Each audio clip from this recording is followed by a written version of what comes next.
Welcome to your daily dose of dividend.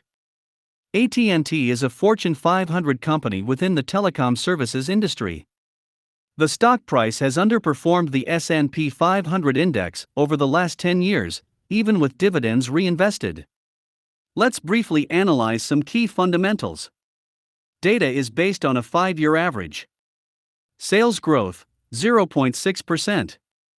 Earnings growth, 5.7%. Earnings estimates, 3.66%. Return on capital, 6.34%. Debt to free cash flow, 4.72 years.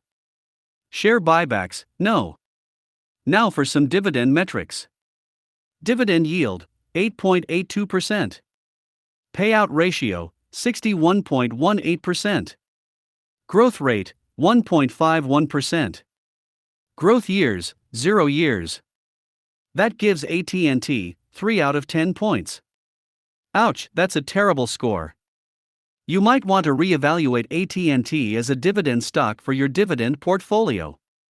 Based on historical multiples and future estimates, AT&T is modestly undervalued.